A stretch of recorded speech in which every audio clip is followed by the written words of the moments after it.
আচ্ছা, আপনি বলতে পারবেন এই পৃথিবীতে সব থেকে দুঃখী মানুষকে? আপনি বলবেন এরকম বহু মানুষ আছেন যারা সব থেকে দুঃখী মানুষ।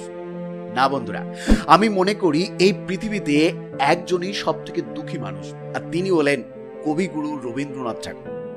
রবীন্দ্রনাথ ঠাকুরের দুঃখের কাহিনী শুনলে আমরা কেউই চোখের জল আটকাতে পারবো না। শুনুন তাহলে রবীন্দ্রনাথের দুঃখের কাহিনী। শুধু তাই নয়, এত দুঃখের মধ্যেও দীর্ঘ ৮০ বছর ধরে লেখালেখি চালিয়ে বিশ্বের দরবারে খ্যাতির শীর্ষ চূড়ায় মাথা উঁচু করে দাঁড়িয়ে আছেন তিনি। কিন্তু এত দুঃখের মধ্যেও কিভাবে এত কিছু করা সম্ভব হলো? তো চলুন বন্ধুরা, আমরা ধীরে ধীরে এগিয়ে যাই রবীন্দ্রনাথ ঠাকুরের দুঃখ, বেদনা, কষ্টের দিনগুলোতে। মাত্র ১৩ বছর বয়সে মাতৃহারা হন তিনি। তার বিয়ের রাতে ভগ্নিপতি মারা যান। ৪ মাস পরে মারা যান যার প্রেরণা ও ভালোবাসায় তিনি কবি হয়ে উঠেছেন, সেই নতুন বউঠান কাদম্বরী দেবী। ১৯০২ সালে কবি পত্নী মৃণালিনী দেবী মারা গেলেন।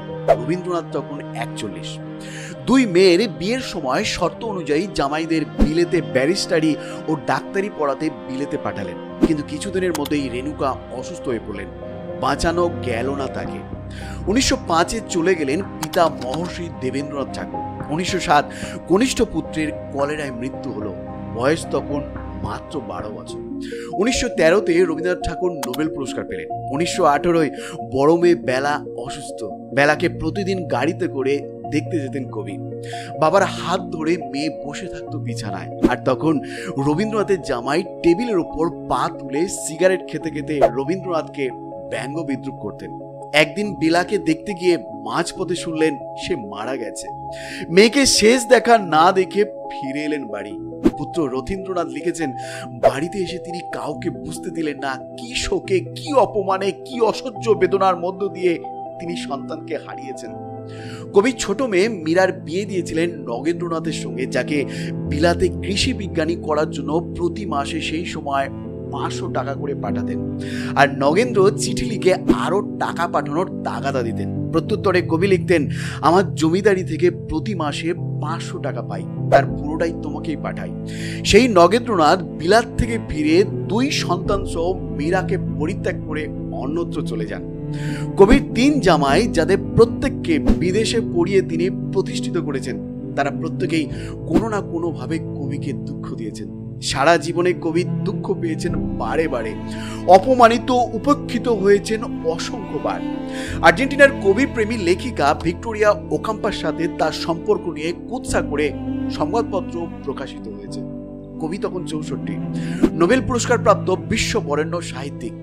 কবির নোবেল প্রাপ্তি নিয়ে কিছু লোক তাকে ব্যঙ্গও করেছিলেন। চিঠি লিখে কবির কাছে জানতে চাইছেন নোবেল পুরস্কার পাওয়ার টেকনিকটা।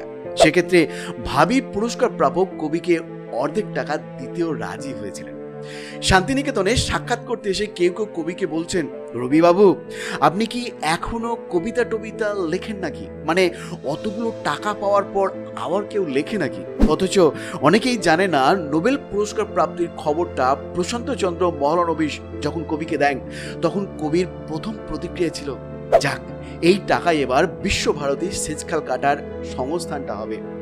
যারা কবি বা লেখক, তারা সকলেই সমাজের কাছে একটা স্বীকৃতি চায়। রবীন্দ্রনাথ বহুদিন সেটা বাঙালি সমাজের কাছে পাননি।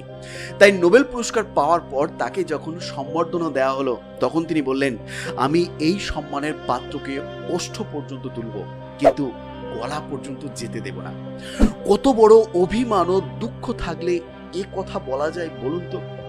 রবীন্দ্রনাথ নিজেই বলেছেন, পৃথিবীতে এসে যে ব্যক্তি দুঃখ পেল না, সে লোক ঈশ্বরের কাছ থেকে সব পাওয়া পেল না।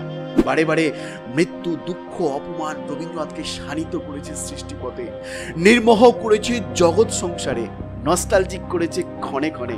তাই তো তিনি বলতে পেরেছেন, আছে দুঃখ, আছে মৃত্যু, বিরহ দহনও লাগে, তবুও শান্তি, তবুও আনন্দ, তবুও অনন্ত জাগে।